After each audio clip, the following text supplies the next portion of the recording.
welcome in to the PHNX Suns VIP Lounge, brought to you by the DraftKings Sportsbook app, America's #1 sportsbook app. Don't forget to subscribe wherever you get your podcasts and leave us a 5-star review. I'm Lindsay Smith. That's Saul Bookman. That's Espo. 1 down, 15 to go after the Phoenix Suns win Game 1 against the New Orleans Pelicans, 110-99. How y'all feeling? Oh, I like this fresh new look we got going on the stream. We ain't finished yet. 15 more to go. Also, we ain't finished listening to the sax ride, baby. Let's go. Sax, turn that baby. shit up, Shane. I need me some Rank sexy it. saxophone. Let's go. All right, baby. Oh. The only thing smoother than that, Chris Paul. True. And whatever we're drinking tonight. So, Espo, go ahead and take us to the bar. Let's go to the bar. We're drinking CP's secret stuff, baby. He drank a hell of a lot of that going into the fourth. Jesus. He had no shots in the first quarter. Then dude comes out in the fourth and says, I'm taking all the shots. Literally all the shots. Which is appropriate while we're at the bar to take all the shots. For sure. I mean, we're gonna get into it, I assume, but Jesus, that was magical what we just saw from CP3. That's something that you'll never forget, because the way he just took over out of nowhere seemingly was just unbelievable. Did you really doubt that the point god wouldn't have a big game on Easter? I didn't doubt it. Well, I knew it was coming. It didn't look like it was going to have he was going to have a good game, but I didn't think it was going to be like that at all. I mean, he does it on purpose. He wrote but the we notes haven't. on it. Yeah, but we haven't. I mean, let's be fair. We haven't seen anything like that for quite a while. Like, Yeah, but this is playoff basketball. I know. It's just, sometimes you forget. You forget what the old man is capable of. Like, I can say old man because he's 5 years younger than I am. Like, he's getting up there. About to turn 37. I know. 37. And he's going out there and he's schooling fools in the fourth quarter. Fools. Yeah. All I'm going to say is #blessed to have CP3, the point god, Amen, on our sister. team. Say it blessed. again. Let's go. All right, guys. We'll talk more about Chris Paul here in just a little bit, but let's kind of dive into this game, recap it a little bit, dissect it a little bit. We'll start with the first half for the Phoenix Suns and the Pelicans. So it was 53-34 at halftime. Obviously, the Suns played pretty good defense in those 2 quarters. A season low for the Pelicans in the first half with just those 34 points. 5th lowest point total in a half in NBA playoff history. Listen, the Suns had tailored their defense to allow the Pelicans to shoot the shots that they wanted them to shoot. And it worked in the first half because the Pels couldn't throw a rock in the ocean for shit. But even though that was the case and the Suns looked, somewhat efficient on offense, even at halftime, I tweeted, like, the Suns didn't even play their best basketball and they're still up by 19 points. Like, they have like 10 other levels that they can go in this game. It was just kind of a methodical game. It's kind of a typical Suns game that you would see during the regular season. The only difference is that the Pels started to find themselves, and we'll get to that in the third quarter. Yeah, I mean, the Pelicans shot 22% in that first. Like, it was bad basketball. Let's not sugarcoat it. Suns played very good defense, but the Pelicans were missing shots that they typically made. So you kind of felt like the rubber band would snap back at some point. But the Suns did everything you could have asked coming off of a week-long break and really only preparing specifically for New Orleans since Friday night. So that was everything you could have asked for from this team in the first half. Well, I mean, I think the biggest thing, too, with the Suns, like you were saying, they weren't even playing like their best basketball. No. They were 26.7% from beyond the arc. That's what they shot in the first half. 4 of 15. Like, could you imagine if shots were falling from for the Suns? Yeah, from that 3-point line for the Suns? This would have been a blowout by halftime, more than what it kind of already had been. This could have been like a 70-34 point game. But like I said, I mean, the same could be said on the other side of the ball when you. But the Pelicans aren't notoriously a good 3-point shooting team. No, but they were missing a lot of like mid-range shots too. It wasn't just from 3 that they were inept. Like Valanciunas had at least 6 different shots right at the free throw line and missed them all. Like, there was just, listen, for everything that was great about the Suns defense, you could equally say was as bad for the Pelicans offense. And I think that's what Espo was trying to say, is it's like there's a happy medium there of good defense, but also better shooting from the Pelicans that we'll probably see for the rest of this series. It looked like CJ McCollum started to get his feet under him. He started to feel a lot more comfortable, especially in that third quarter. I don't expect Brandon Ingram to be completely basically inept the entire game like he was tonight, in my opinion. And, Valanciunas is Valanciunas. He got what he got. And it still he felt like he was getting humiliated by DA, despite when you look at the numbers, it would tell you otherwise if you didn't see the game. Mm-hmm. Well, that first half, the Pelicans had 16 offensive boards. So the Suns didn't keep them off the glass. The Pelicans were rebounding at a high clip, especially offensively, which has been problematic for the Suns team. What happened was the Pelicans missed a lot of those shots up close. And as we'll talk about, that shifts. Mm-hmm. The one last thing that I'll mention from the first half is Andrew Lopez on Twitter said that from ESPN Stats Info, New Orleans shot 0 of 10 against Mikal Bridges in the first half.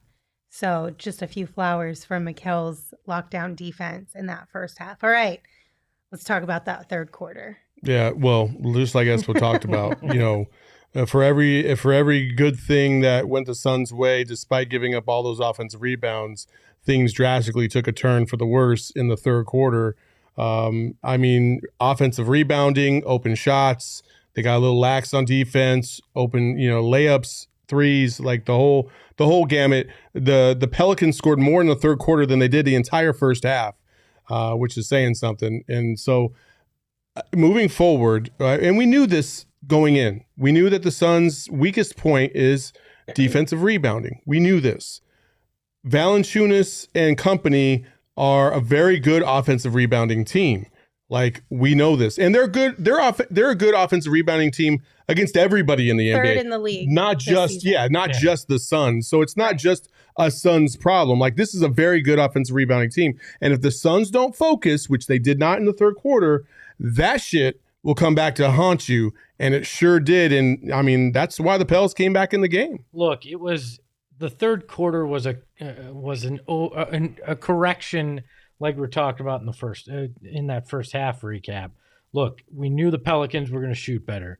They happened to do it. There were some lapses for the Suns, but the third quarter has tended to be that quarter that teams kind of get back in it a little bit with the Suns, and the fourth is when they clamp things down. You were upset during that third quarter at this time. Anxiety.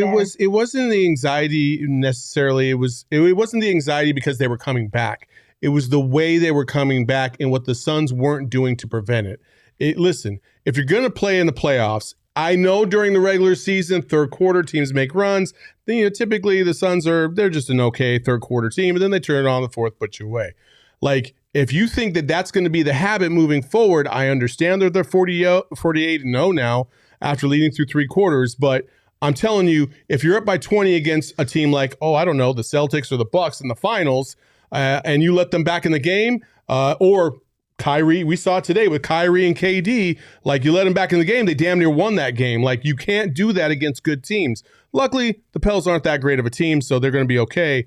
But just bad tendencies that I don't want to see moving forward as the competition gets better is my concern. We talked about this team after a week off potentially being rusty.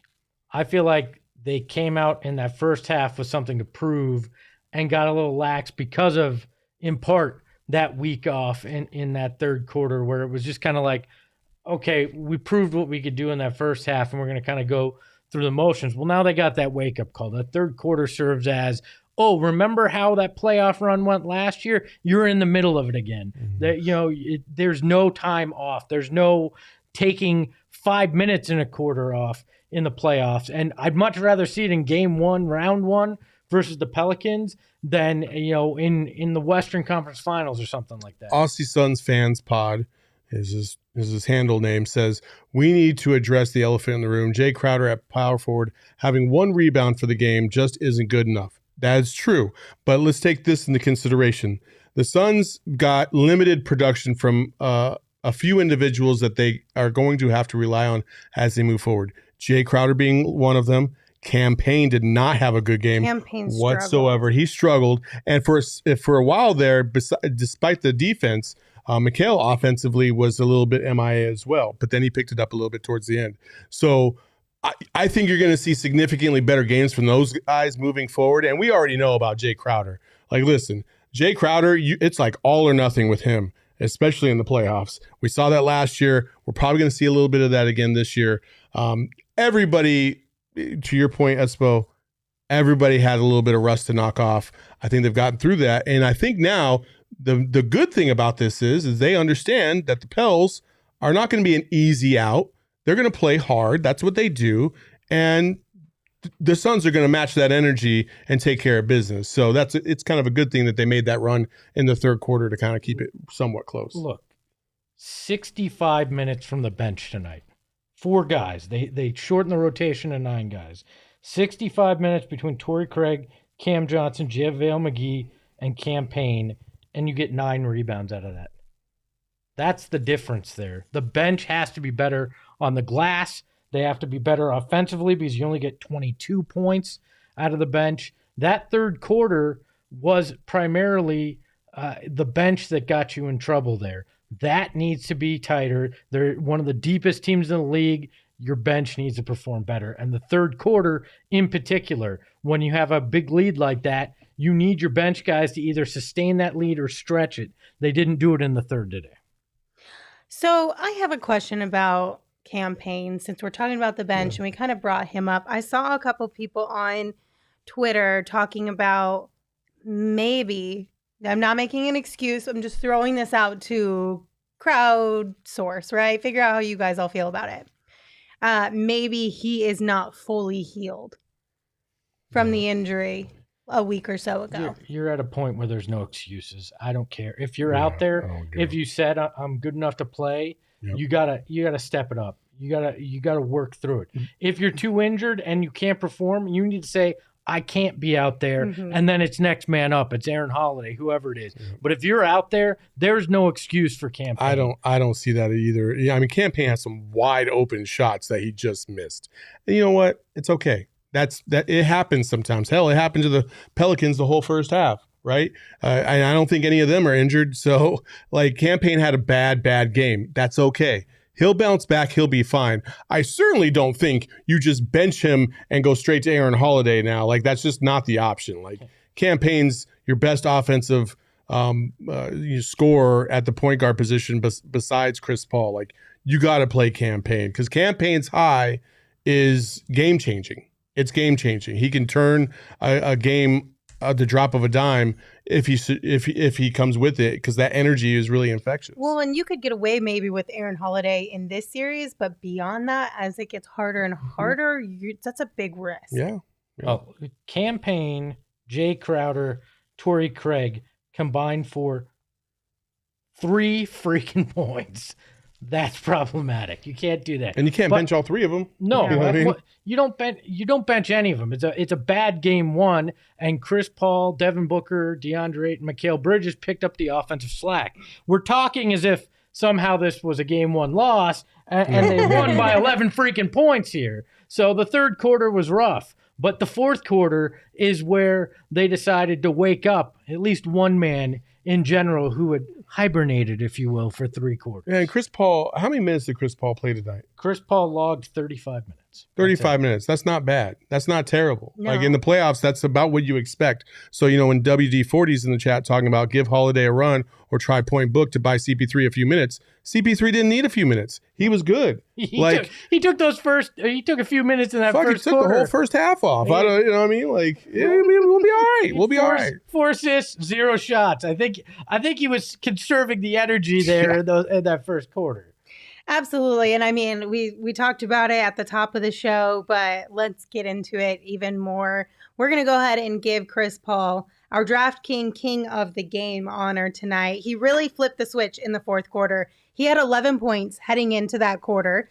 In the first 4 minutes, he had 13 points, and he finished the game with 30 points. He also added in 10 assists, 7 rebounds.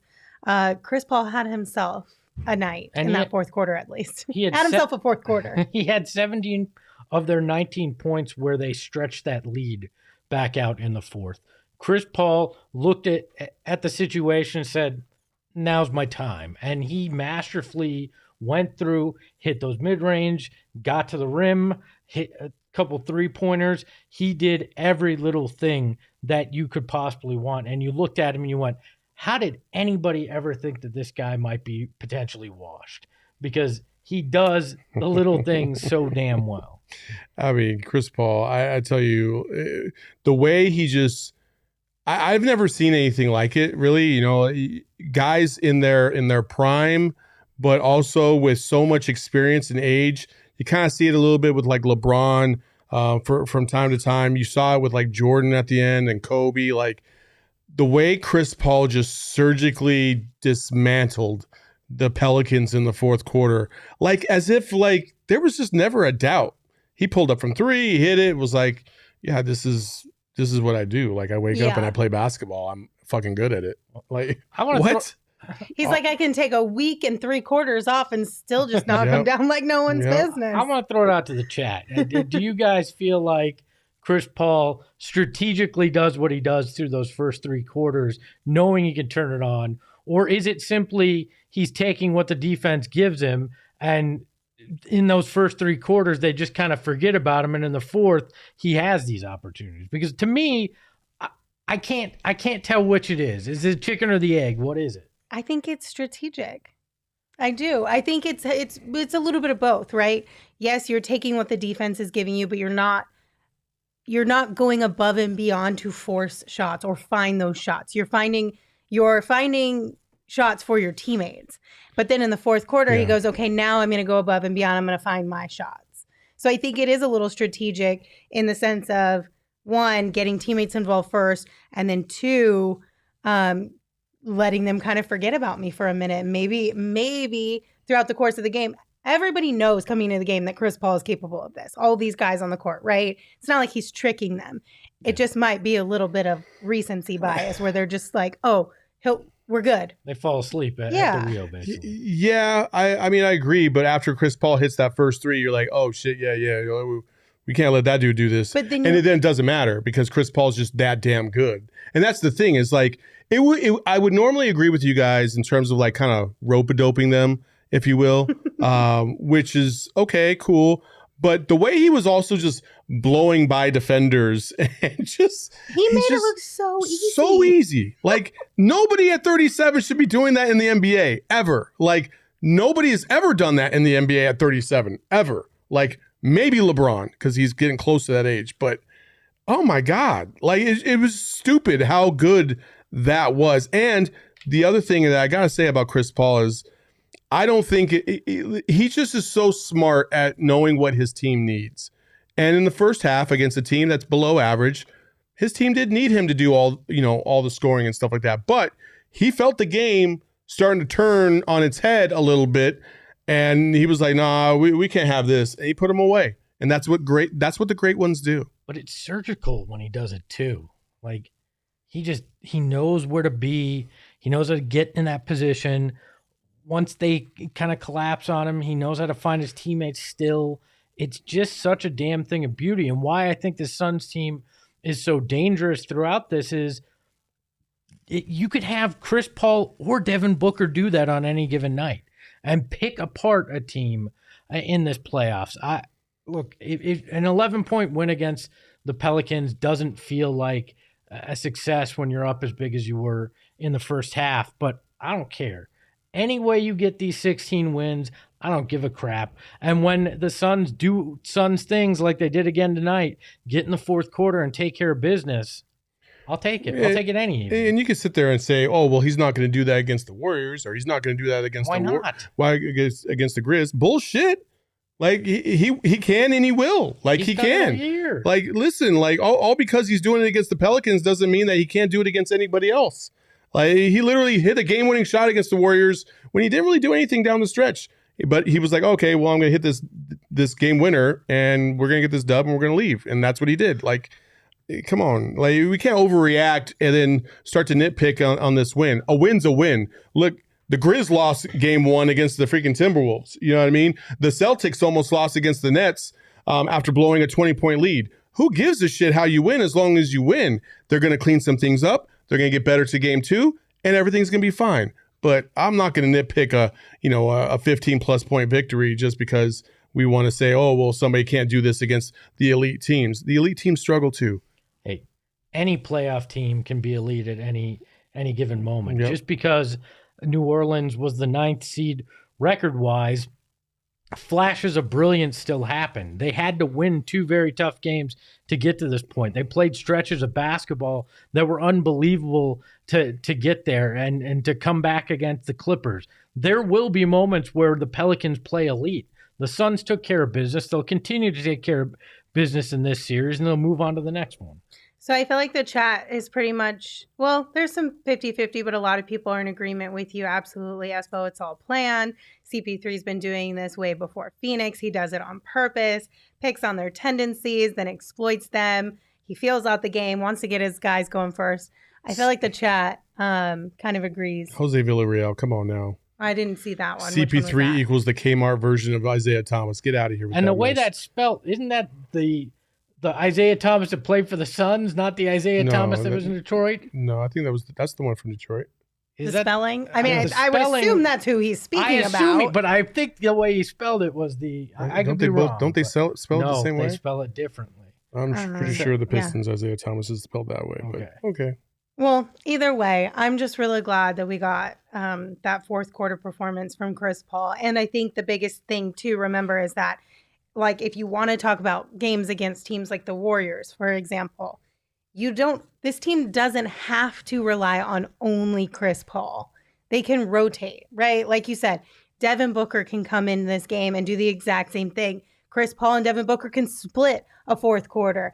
We've seen Mikal Bridges and Jay Crowder and Cam Johnson knock down really, really important big shots in the final 5 minutes of a game. Like, this team has grown so much over this season that it's not just relying on Chris Paul or Devin Booker anymore, for that matter. You have a lot of guys who can step up at any moment and be a part of that momentum shift, or just push this team over the edge to where the other team just has no chance. Well, and tonight is an example of that. We've gone through the 4 quarters. We didn't even talk about 2 of the guys that had 2 of the biggest impacts in DA and Cam Johnson, who both had unbelievable performances as well. Yeah, and we'll get there in just a second. But real quick, shout out to Taboo Tibbets for the $10 super chat.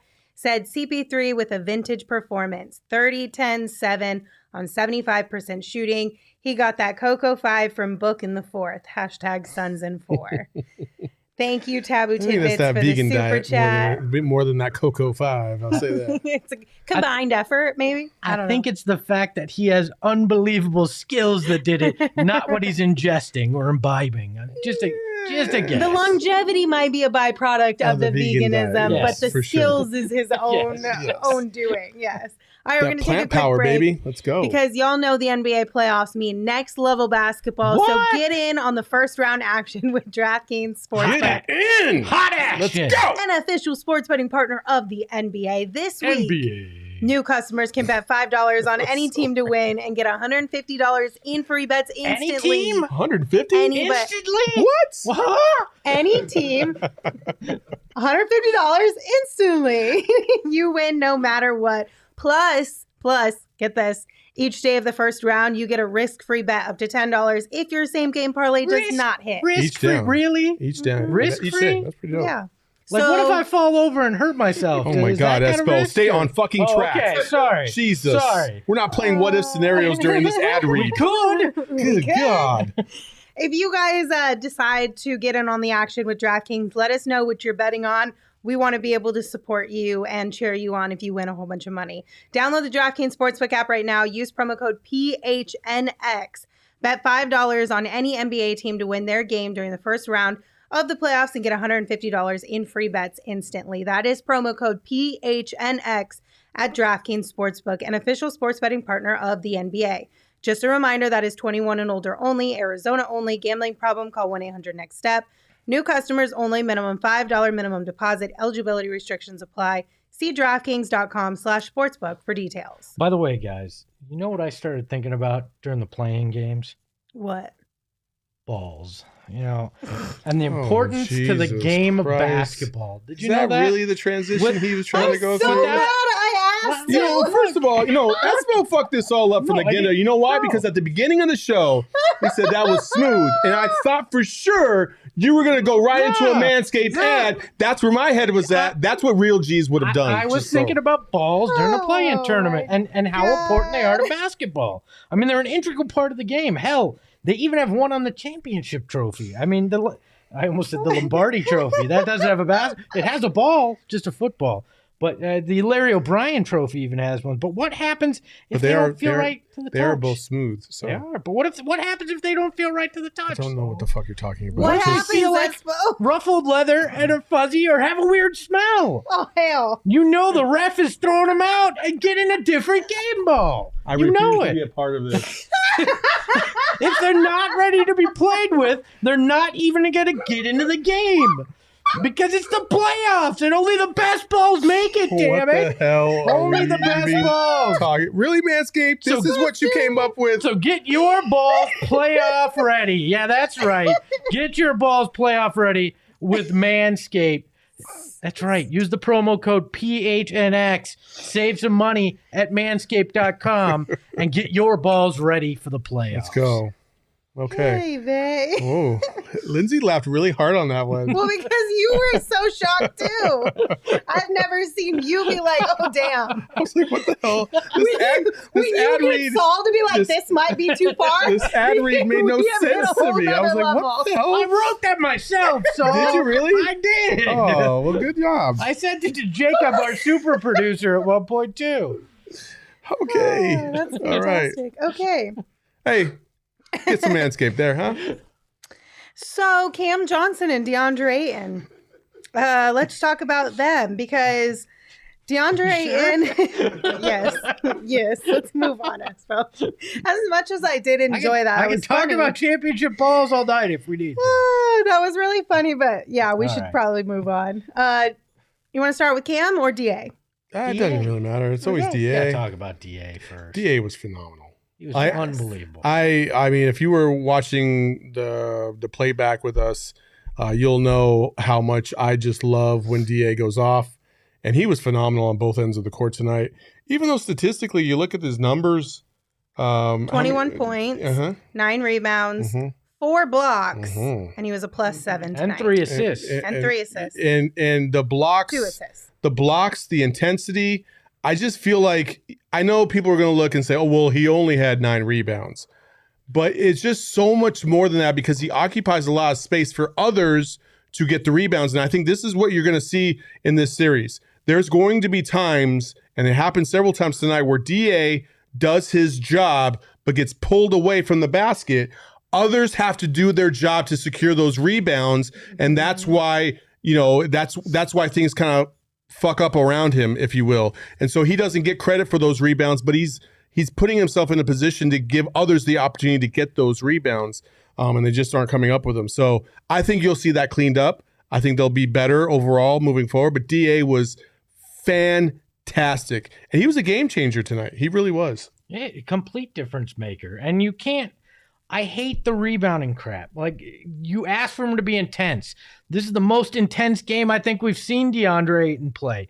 You ask him to come up big on defense. He does it. Offensively, he's hitting running hooks. He hit a 3 in a playoff game. He does everything. His power forward gets, let's be accurate here, 1 freaking rebound. But that's on him. Jay Crowder gets 1 freaking rebound. Torrey Craig has 0 rebounds, yet it's DA who isn't doing it on the boards? No, that's not a DA problem. He grabbed 9. He did everything he could. Defensively, he stopped everything that came his way. Tonight was not a DA problem in any way. It was everybody around him that needed to be better on the boards, and it drives me nuts that people try to put that on him again. And real quick, just in the chat, a lot of people are asking if DA is okay. Is DA okay? He came back to the floor, obviously, but of course, he was also rubbing his head. But they checked him out. When Gerald shows up, then we absolutely will ask him that question to make sure to find out if he's going to be all right or not. I'm sure there's probably some concussion protocol or at least some examination to make sure that he's okay. But Gerald didn't tweet anything out as far as health-wise from Monty about DA, but he did say that Monty said he did not think the Herb Jones shoulder to DA's face was malicious. And after getting to watch the play from a few different angles, Gerald said he agrees. Don't think it was intentional. The in-house replay looked bad, but I think it was just a reckless shot. I think what he was trying to do, and I agree with Reggie Miller saying, I think one of the two guys said that it looked like he was trying to jump past him to get past him on the other side. And I know it looks like he shouldered him, but I've literally done that before where a guy's running and it's almost like I'm trying to jump so I can skate by him.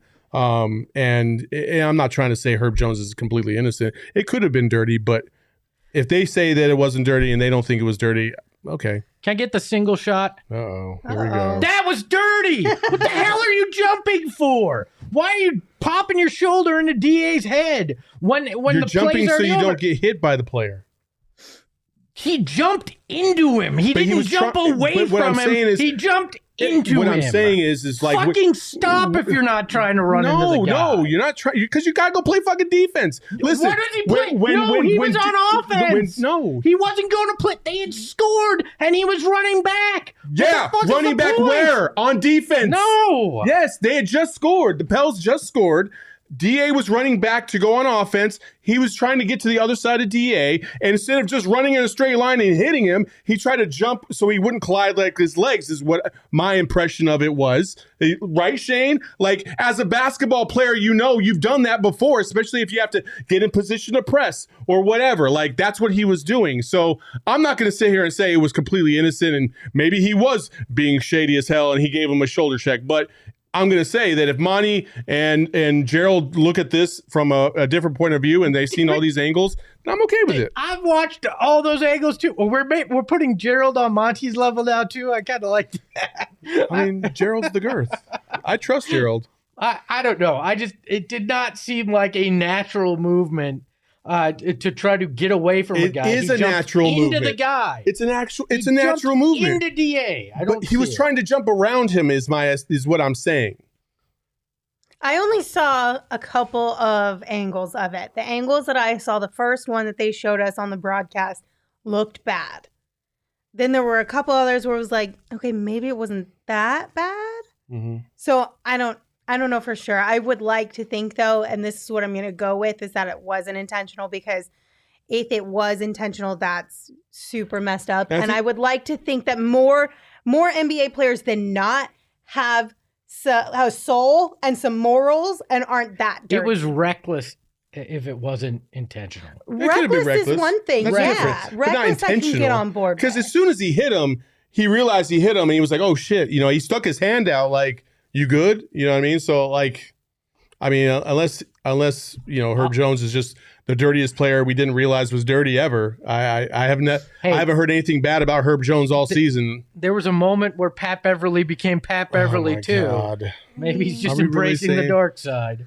Listen, I guess we'll find out over the next 3 games if he tries something else. Yes, we will, because if he's intentionally a dirty player and this is his villain origin story, then he's gonna do it again in the next 3 games. And if he doesn't, then we know it was probably not intentional. All I'm saying is I think that the name Patrick might have fueled him. The name Herbert will definitely fuel you to be a bad person.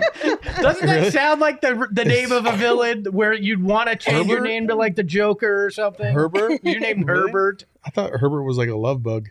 That's Herbie. Yes. Close enough. Herb is a cute name. Is it? Like, well, Herb is like a 60-year-old. That's what I mean, though. It's like a cute little old man name, though. Wouldn't you get angry if you had a cute little old band name and you were a professional athlete? I'm not going to go back and watch a bunch of footage to see if guys randomly jump and move their shoulder while playing basketball. It's definitely a Sun City name. That's for sure. Totally Sun City. Yeah. It's definitely that dude that sits on the porch and smokes weed and you're just like, hey, what's up, Uncle Herb? Come on, bud. You gotta be better than that.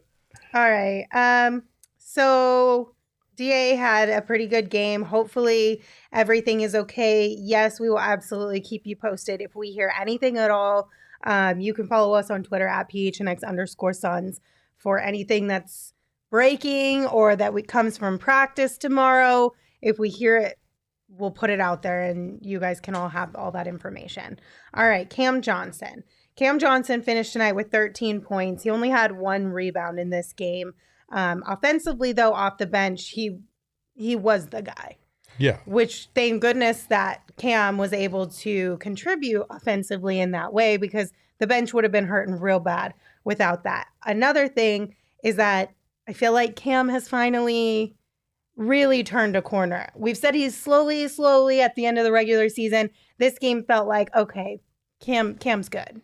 He's back. Cam's back. Yeah, for sure. No, I totally agree with that. Like, he looked very much in control all night long. He was solid on both ends of the court. Like, I was very pleasantly surprised with how Cam Johnson's bounced back and it kind of found his groove again. I think the week off probably helped him get back into the rhythm with his teammates one more time. And so, yeah, it's good to have him back. Yeah, we got a Cam slam. We got him hitting threes.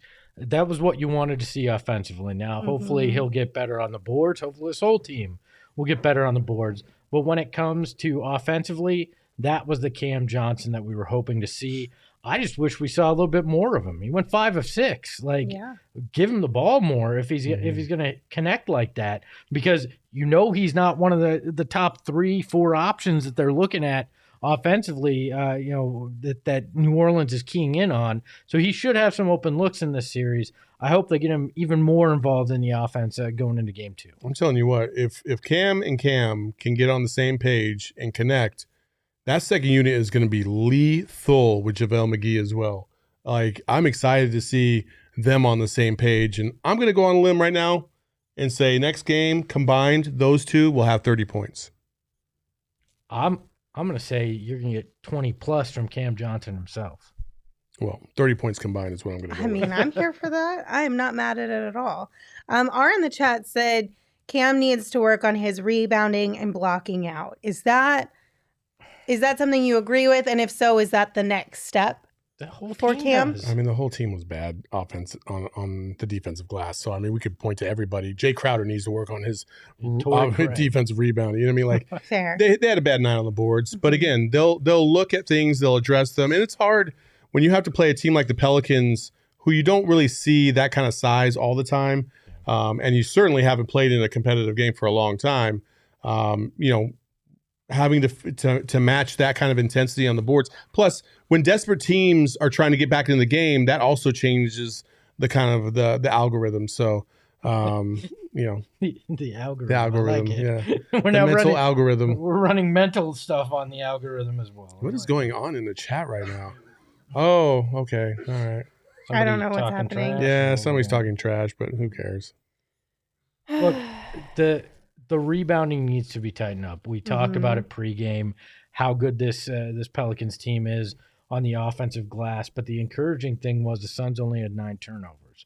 And the Pelicans are traditionally this season good at forcing turnovers and turning those into points. So you can live with getting hurt a little bit on the offensive boards if you aren't turning over the ball.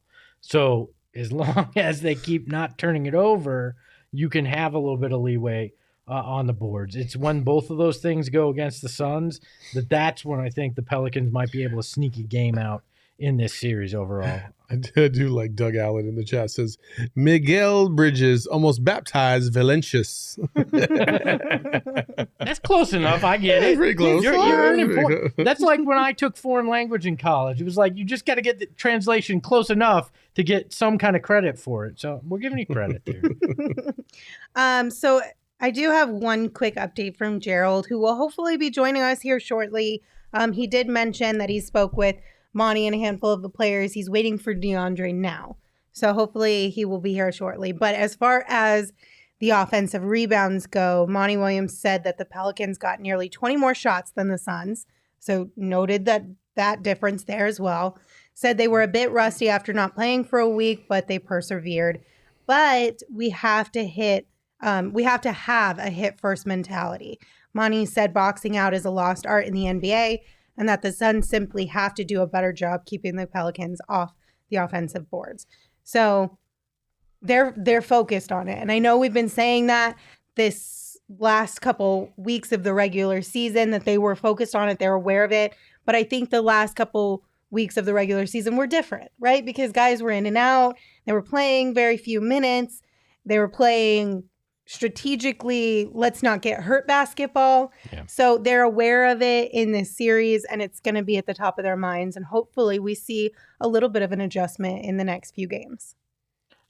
I am a little disappointed, though. You would have thought, knowing that a couple of these teams that they're playing were or could have played in this first-round matchup were very good on the boards, that they would have spent a lot of time and a lot of focus in that week that they had off on the mentality of crashing the boards, boxing out. Now, and I don't remember who it was in the chat, forgive me, but they were saying that, you know, a lot of weird shots tonight, air balls coming off the rim, weird, leads to potentially being out of position because the traditional position you be in to get a rebound isn't where that ball winds up. I get that. But, yeah, they got a lot of work to do before game 2 and before, moving on in this playoffs. That's the Achilles heel that could keep coming up. All right, we can't have a post-game show without really talking about Devin Booker at all. Well, we could. I mean, can we though? Devin Booker finished with 25 points tonight, 4 rebounds, and 8 assists. Devin had some really, really elite passes tonight. I was really impressed, from some no looks to some lobs. You name it, D-Book was really getting his teammates involved, especially in that first half. He was the reverse CP3. Right. He took care of the first half. CP3 took care of that fourth quarter. And that was kind of the story tonight for Devin Booker. That first quarter, he looked great. Came out. I even asked, are we in Armani mode early on? Because he was hitting shots. He had that shot, I think it was the second quarter, where he pulled up from the logo, at midcourt and hit that. Like, it felt like that it was going to be that kind of night for Devin Booker. And I think the Pelicans did a good job of adjusting defensively in that second half to focus on Book. And that's when it led to Chris Paul being able to take over in that fourth. Yeah, Devin, it was kind of not a ho-hum game for Devin Booker, but it was a solid all-around game. Like Taboo's Tidbits in the chat says, 25 and 8, wish he had taken a few less contested shots, but overall, good first game from Book. And I agree with that. I think that's an apt assessment. And he forced some shots up. And that's why I said, at the beginning when you were like, oh, is this Armani mode? I'm like, I don't think you could ever say it's Armani mode until you get to the third quarter and you see where he's at. Yeah. Armani mode doesn't really kick in until at least midway through the third. And then you're like, oh, shit, he's on another level tonight. That's when Armani mode kicks in. He's always good in the first quarter. I think he averages 15 points in the first quarter, every damn game. So we already know what he's going to bring you in the first. I more look for the third and fourth quarter to see what he does to project Armani mode. Code in the chat said Book kills me with the foot on the line crap. Oh, yes. I mean, I've just accepted it now as it's our thing. It's such a bad shot. It's the worst shot in basketball. The one he had tonight was a step back. So, in a step back situation, all right, I get it. It may happen. But it was on a fast break. But he stepped back. He came in, he stepped back, and he shot it. Bigger step back. It's when he's behind the line and still doesn't. That's why he chucks it up from the logo, because he's like, I don't know how close I am to the line. Let me shoot from half court. I mean, you never have to worry about having your foot on the line if you just shoot it from half court. So is that what Steph's been doing all these years? That's it. Maybe that was the origin story of Steph shooting from there. Who knows? Who knows? I mean, we probably would be able to tell, but by the way, we've talked a lot about Chris Paul. Can we please remind people of? No. Whoa! Don't you fucking steal my thunder. Well, I like trying to do that to you. No pun intended. You do it to Lindsay all the time, so I was just trying to pay it back. Hey, Should we show the other one then? Yeah, that's what I've been waiting for. We waited until 45 minutes into the show to talk about the hottest shit we got tonight. We got our most viewers we've had the whole show. Let's drop it. Let's drop it. Drop it like it's hot. Drop it like it's hot. Oh my God, you just ruined it. What we are showing right now for all of our audio listeners is a brand new t-shirt. It's called the Valley Sicko shirt, and you can get it right now in our locker at PHNXLocker.com. Or if you become a GoPHNX.com member, you can get it for free, depending on which option you choose. So head on over to the website, check it out, pick one up, let us know what you think. And if you have any thoughts. I mean, there's already been several people hit us on Twitter saying they already bought it like as soon as we dropped it, because we dropped it on Twitter at the beginning of the show. Dude, that shirt is so awesome. I love it. Dare I say it's sick?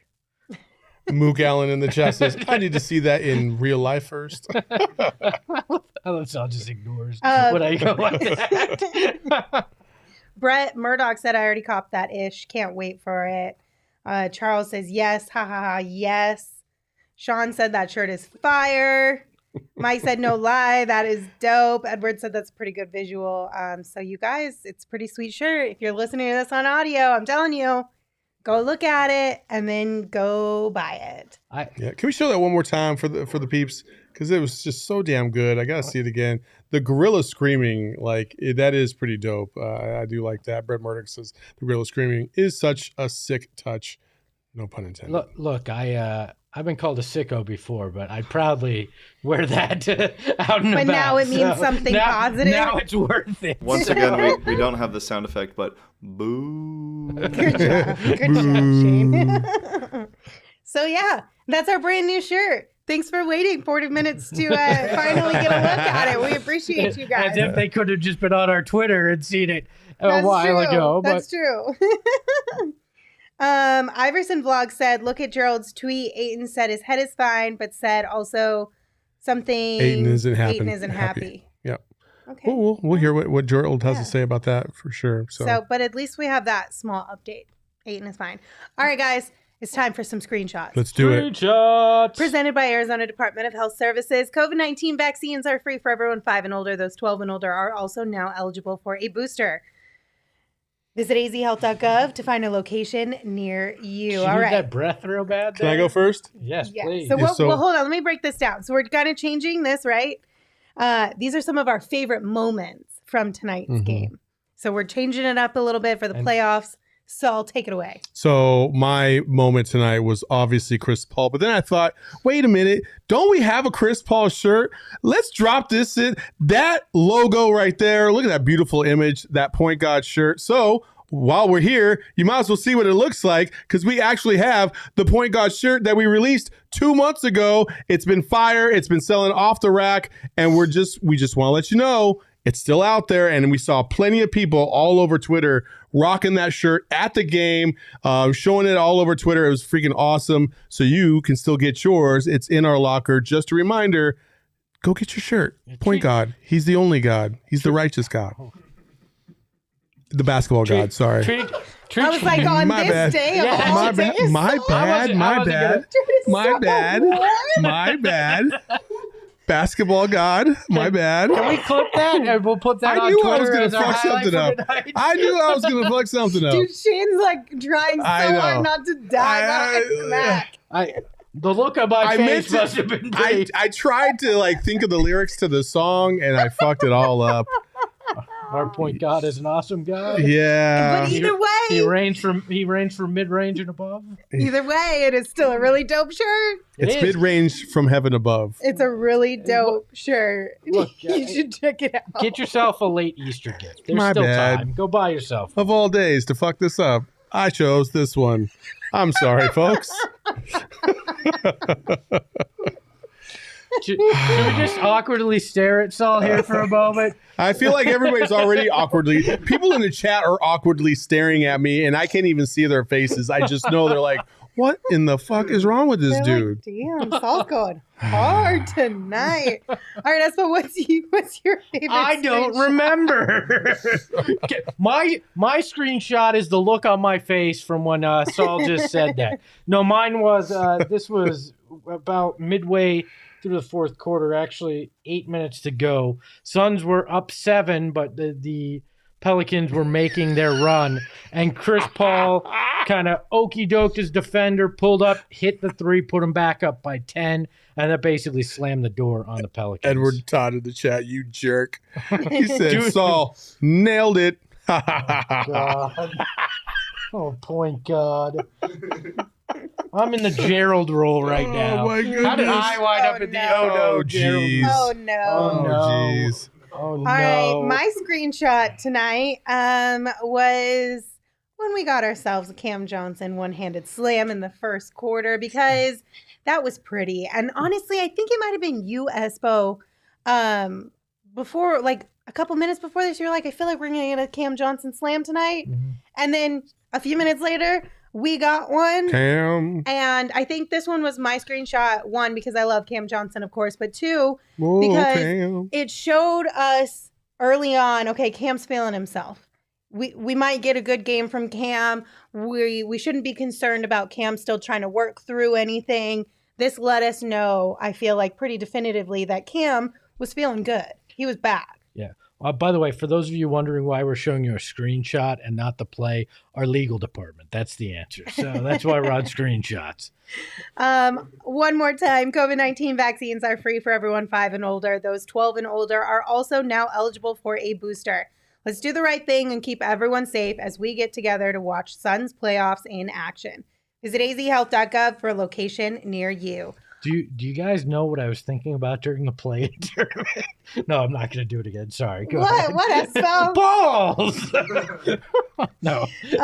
Honorable mention, and we had a couple people in the chat. Now I'm just judging you. I don't even know what's going on.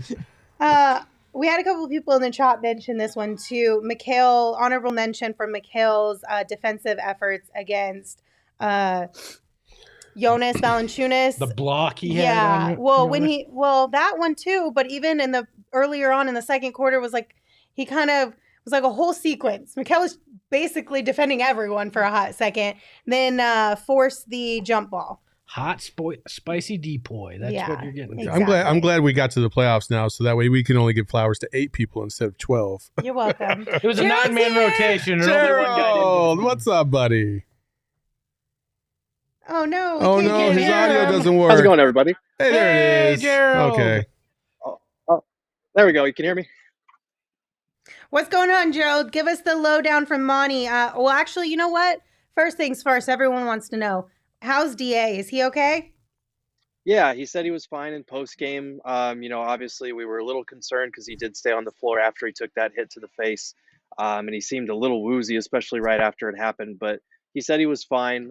His quote was, if that's how they want to start the series, so be it. But it was more in regards to the physicality, because he did say after that he didn't think it was intentional from Herb Jones, and it's just part of the game is what he said. Monty seemed to agree as well. He said he'd have to look at it again, but he didn't think it was malicious or anything like that. I think Monty's wrong. What do you think? Oh Jared? my gosh. Look, I think so. The replay they showed in-house looked bad because it didn't show that he was like chasing Chris Paul. It was just kind of like a close-up on his shoulder going right into DA's jaw. So it looked bad in arena. It looked intentional here. But once I got a chance to look at the other replays, I think he was just trying to chase Chris Paul and didn't realize DA was right in front of him and tried to like jump around him. But and Herb Jones, like I was checking in with a couple of Pelicans beat writers. They were saying he's not, he's a rookie, so he's not going to be doing that kind of stuff anyway. But he's also not the type that has had any malicious history or any plays like that throughout the season. So I don't think it was intentional. Girth, I just want to say this out loud, that I basically put you and Monty in the same level in terms of my respect for both of you. And I said, if Monty and Gerald are good with what happened on the court, then I am good with what happened on the court. I am not. That's like the nicest compliment you could give me on Easter. That's nice, Saul. You should have heard what I just fucked up a minute ago. Just come back and watch our screenshot segment. You'll have a different feeling. I am definitely going to get a lot of hate mail, I feel like. What else did Monty share about just the game as a whole today? Yeah, he talked a lot about their connectivity on defense. Obviously, in the first half, that was one of the better defensive performances we've ever seen out of this Suns group, holding them to 22% shooting in the first half. But he mentioned that they lost some of that in the second half. Obviously, the Pelicans were going to start hitting shots at some point. But he also, made mention of the obvious. The work on the glass has to be better. The offensive rebounding thing. I think they had 25 offensive boards for 29 second chance points. Still won comfortably, and that's going to happen when a Pelicans team shoots 20% in the first half. There's going to be a lot of misses. But he was saying they just have to do a little bit better job on Jonas Valanciunas and keeping some of those wings from crashing the boards the way that they were. I do have a quick question for you as far as your level of concern. Scale of 1 to 10 as far as rebounding goes, where are you at right now and why? So it's tough to say because if you look at just that area, like it's got to be a 10. You can't give up 25 offensive rebounds in a playoff game. That type of thing, if you continue to do it over time, will hurt you. But like that felt like kind of the worst case scenario, and they still won comfortably. Like they are just better than this team. The Pelicans are an elite offensive rebounding team, and the Suns have kind of struggled with that at times this season. But they just outplayed them in every other facet. Like they held them to 22% shooting despite giving up 15 offensive rebounds in the first half. That's kind of incredible. And when they were locked in that first half, like there was nothing that would like their offense was just kind of okay. And their defense was what really just gave them that, I think, 19-point lead heading into the second half. So it's one of those things where I think they can shore up a few things, be better about it. But this kind of felt like it might be the worst case scenario. And if they came out of that game with a win, this could be a quick series. Yeah, I get the feeling that, you have an 11-point victory and people, and even us early on in the show, kind of talking as if it was almost a disappointment as to what happened in that third. Did you get the sense that the team kind of felt that way too, that this wasn't up to standard and that they've set this season? I think so. I think when you give up 34 points in the first half and then 37 in the third quarter, and the fourth quarter defense wasn't. It was great when it needed to be, which was the most important thing. But I do think that they were talking about. I think Monty mentioned they were talking about right immediately in the locker room after the game, going back and watching some of the film on the offensive rebounds, on some of the areas defensively where they could have been better in this game. And 4 out of 5 starters shot really well, but like they defensively did the job that they needed to do for most of the game. And I think that third quarter is kind of like an area where they're going to look at that and be like, we can be even better than we were tonight, which is a scary thought for, other potential playoff opponents. I know this is just the Pelicans right now, but, the way that they put the clamps on them I haven't seen anything like that in a while. It looked like Willie Green was just trying anything. He was scrambling there for a little bit, trying to find different matchups. It looked like the smaller lineup for a while there was the most efficient for him. What kind of adjustments do you think the Suns will make to that in Game 2? Yeah, it's going to be interesting because Jackson Hayes didn't play very much. He was starting for them at the 4, and he didn't play because he's straight trash is the reason why, just so we all know. Well, I mean, that move kind of helped get them to where they were, putting him in the starting lineup. But against this Suns team, it's just not going to fly because they're going to target you on defense.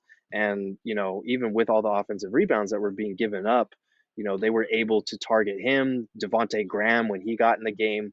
So it's one of those things where when they put Larry Nance at the 5, or when they just had Jonas at the 5 and had shooters around him, that was a little more difficult to contend with. And I think there are various things the Suns can do to adjust to that, but honestly, they could just beat it with their normal rotations because, as we've talked about, DA is great at punishing those mismatches when teams go small. But I'd be surprised if Willie Green goes with Jackson at the 4 again to start next game. That'll be definitely something to keep an eye on. But if he does, the Suns are going to try to exploit that again. You're talking about the Pelicans rotation, but what about the Suns rotation? I know Saul was heartbroken tonight. We saw no Landry Shamet in this game. No, was that strategic? Is Monty strategically shortening that rotation now? Yeah, he was asked about that and, his level of comfort playing Shamet, obviously coming off the left foot sprain. But he said it was just kind of one of those deals at this time of the year.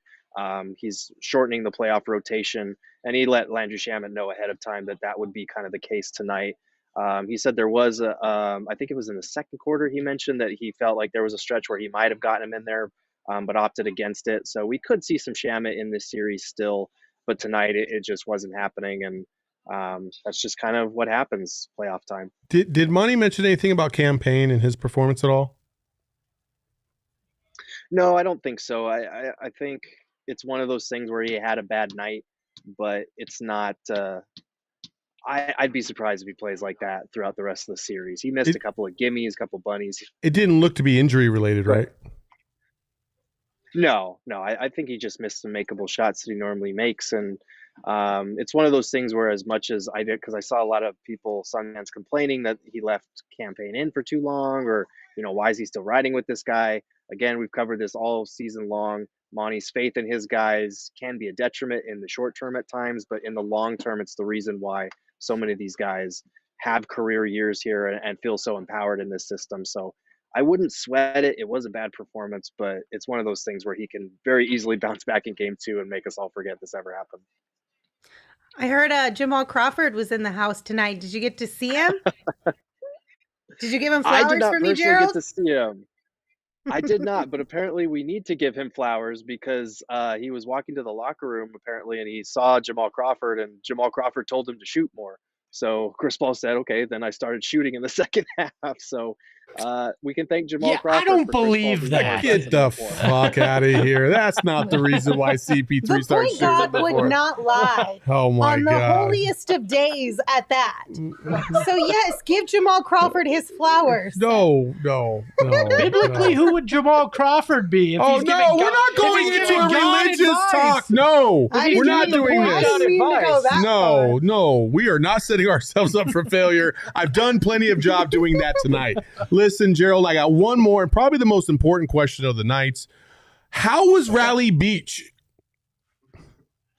I mean, I wasn't out there, but it looked like it was fine. I mean, they had little towels set up on the sand and looked like nobody got carried off with a stretcher, so that's good. No, and it was, I mean, luckily it was like nighttime when the game started, or like darker at least. So it's probably still hot out there, but it didn't seem too bad, I don't think. I don't know. I need to go back and watch the footage. Yeah, we need a story on Raleigh Beach. We need to know what that's all about and if it's worth it. You're spending next game at Raleigh Beach, Gerald. So leave the button up at home. It's a sleeveless shirt time. I was just curious if they have like fans out there or something to help. Yes, that's the whole point. They're all fans out there. Dear God. Oh my God. That was the daddest We knew where we were going, Oh, man. Not the exact. You throw the lobs, Lindsay. We'll finish it off like DA, baby. Let's go. Dear Lord. All right, Gerald, I'm sure you're like, oh God, I got to get out of here. Yeah. So we'll let you go. Thank you for tuning in. All right.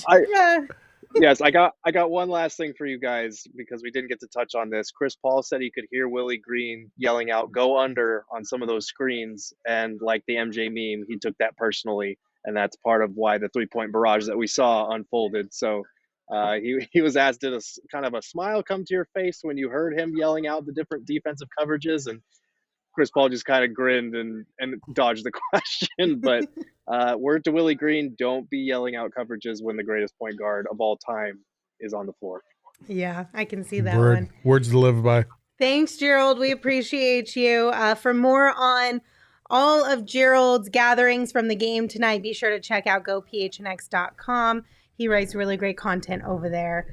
Gentlemen, I do want to take a break real quick because OG's is one of Arizona's first scratch-made cannabis kitchens and is dedicated to creating innovative and memorable cannabis-infused products that flavor life's journeys. We've heard from Mac and Saul here that they enjoy the orange creamsicle gummy after a long day of shows here at PHNX, and it just kind of helps calm you down, give you a nice zen, chill evening. After tonight, I'm probably going to take one, so yeah. Exactly. Long days, lots of anxiety with the playoffs. This might be a thing for you.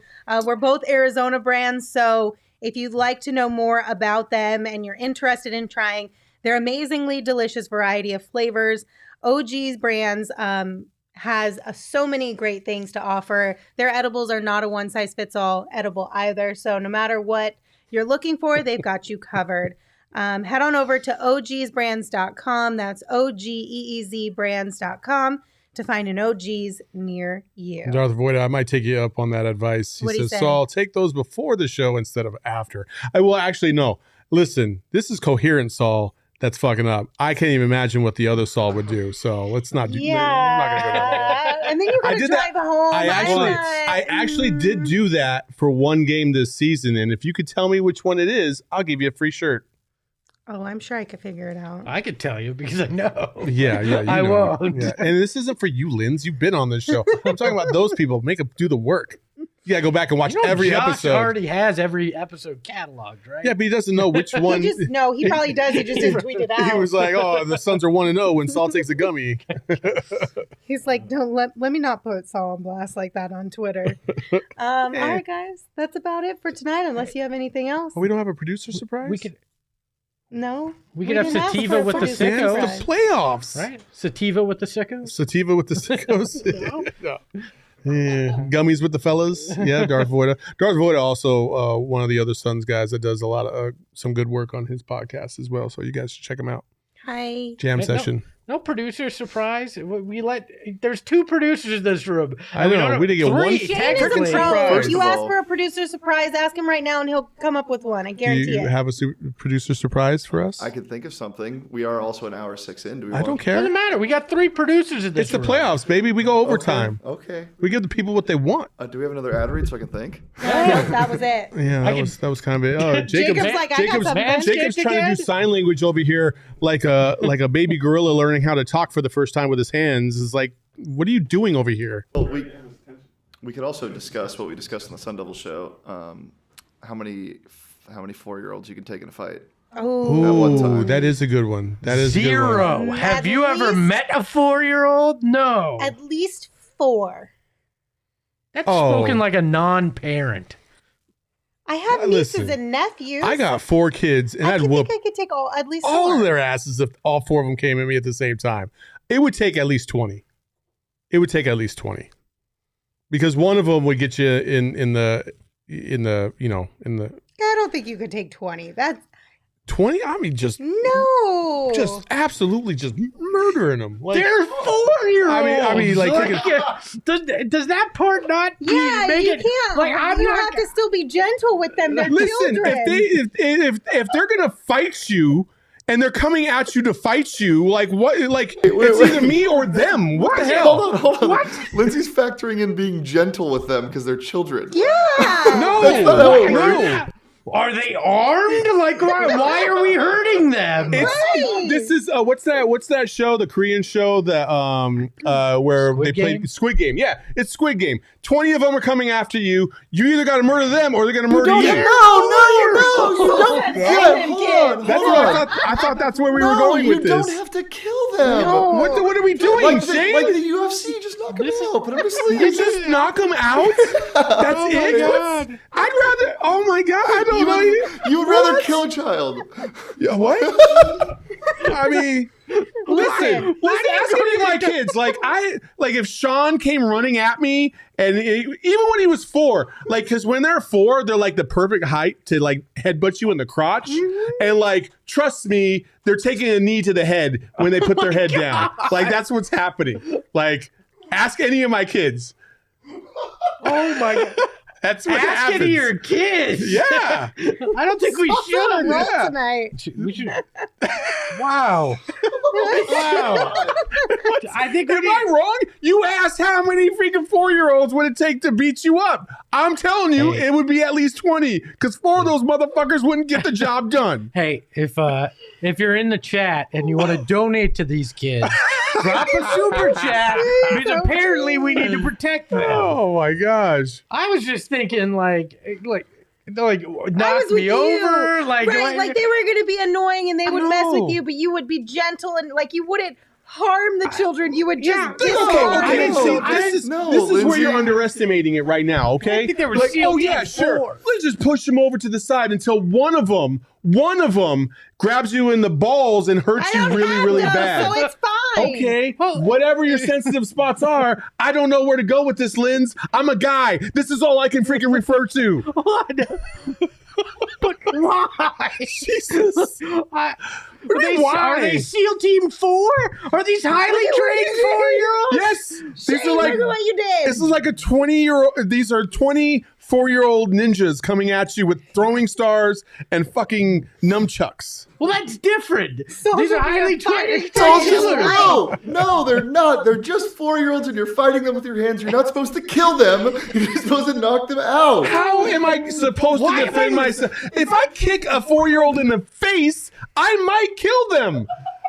How else am I supposed to defend myself? Okay, then no, it's not. Gentle Just kid. to sternum, just Why are we even knocking out the 4-year-olds? Pick them up! Move them somewhere else! This is theoretical. Everything is theoretical. It's all made up anyway. Charles says Espo has the right answer of 0. Well, congratulations, Espo. Wait, did you pick 0? Yeah, he said 0 from the very start. You couldn't really? No. Yeah. What does that mean, 0? Well, I'm not kicking them in the head. No, so, but you like, could easily wrap them in a burrito and a blanket, and they would be stuck for like at least 5 minutes. my burrito moral compass blanket. has me saying I'm not hurting them on purpose. See, in my mind, it's like a video game. Like, if you don't put them out of their misery, they keep coming back. Again, we gotta fall somewhere. We have to fall somewhere in between. Saul wants to kill them, and Lindsay wants to tickle them. Kill Like, them. I'm just thinking find a happy medium, in this guys. mythical scenario. What are these, like zombie 4-year-olds coming at you? They're You just gotta get them They're done, just normal children. But in my mind, they're zombie 4-year-olds. Like, you gotta, what terrible parent you gotta lets them take get them bit out. by a zombie. you gotta take them out. I have so many damn questions right now.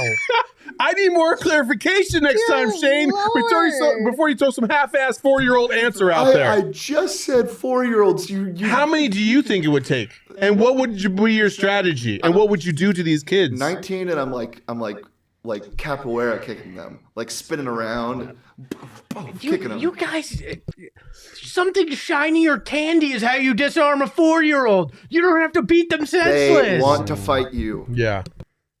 Yeah, the 4-year-olds want to fight you. I feel like that's the They premise. don't have any knives. They're Devin, mad. I'm telling you, Mike B in the chat gets it. He said, I used to do the blanket burrito to my niece and nephew all the time. You literally just wrap it up and tuck, and they're stuck for like 5 minutes. You could do all 5 of them in like that. So you're just going to do one at a time, and the other ones are just going to stand there and just No, watch they're you? going to be on your back and like holding on your legs, but you'll be fine. They're going to be pulling your hair. They're going to be They're gouging your 4. eyes out. They're going to be pulling the side of your mouth, trying to rip your mouth They off. are 4, Saul. They are vicious. They're vicious and must be dealt with. Sleep. I do not have to answer these questions. My 5-year-old is asleep, thank God. She would be very concerned about Uncle Saul right now. Uncle Saul said he'd kick us all in the head. The hamster's up there. It's just not spinning very fast, folks. I'm sorry. Okay. I went to Zombieland 4-year-olds You did. instead of whatever the fuck this is. So you're I gonna didn't have get some bad clarification on dreams some rules. tonight. No, like, listen, Mike, you know what the great thing is like I keep it real with my kids. And so we have a great relationship because they know that I'm full it's full transparency. Yeah. Code in the chat goes, well, I guess the interns are hosting your podcast next time. Everyone else is going to jail. No, I'd like to make it Espo very and I are clear I am fine. not. Espo and I are fine. We're not trying to roundhouse kids in the face. Good Lord. And Saul are just like, I'm a capoeira kick him. Taboo's Tidbit says better not call Saul 911. What's your emergency? Oh my Listen, God. okay, I think we learned a couple of very important lessons tonight. Be very specific in your producer. First of all, don't ever talk about point guard as the all-time god. Number 2, if you are going to throw mythical situations out there, there needs to be a little bit more clarity in terms of just not how many 4-year-olds would it take to beat you up. The only thing I could have clarified is what Ju said in the chat. Are we talking sanctioned fight? Yes, it's sanctioned. We're allowed to do Who this. sanctions a fight with 4-year-olds? It doesn't matter. So I have boxing gloves on. Yes. No. And I am just No, you're just in a absolutely ring. going ham Yes. on these kids. Yes. That does not sound any better, Shane. Yes, it does because it's sanctioned. It's government sanctioned. Like the UFC, you're allowed to fight someone. So UFC stands for Unified Fighting Children? Like, is that what this is now? Oh my God. You all are just scaring me tonight. Ay, vey. Jeez. That went off the rails way more than I ever anticipated from a producer's surprise. 4-year-olds are not mythical, Saul. Okay. Anything else, guys? Well, any final thoughts on 4-year-old children? so apparently Espo's never going to ask me to babysit. Definitely not. I'm great with kids. I just want you all to know that. Yeah, I subdue them very quickly. No. Listen, this is a mythical situation. It's not real, Shane. Do you have 24-year-olds sitting outside the door? It's theoretical. There's nothing magical about it. Mythical, theoretical, it's all the same. Hypothetical. Whatever. Is there a difference between the three? Yes. Mythical, theoretical, and hypothetical. Mythical is like magical. Like, right? In this game, it is. We need Gerald here to play this. I feel like I'm about to walk through like Narnia and I have to like scissor kick some 4-year-olds. So, guys, during the play-in tournament, I was thinking about something. Thank you all for tuning in. We really appreciate you. You can follow me on Twitter at Lindsay Smith AZ. You can follow Gerald at Gerald Bourget. You can follow Saul at Saul_Bookman. And, of course, you can follow Espo at Espo. Espo, we got to go. We got to read this. It says you. Saul's good with kids unless there's a contract on the line. Bye-bye, everybody. Let me just say, when Saul offers to watch your children because you're kind of curious, just say no. Ahoy, hoy.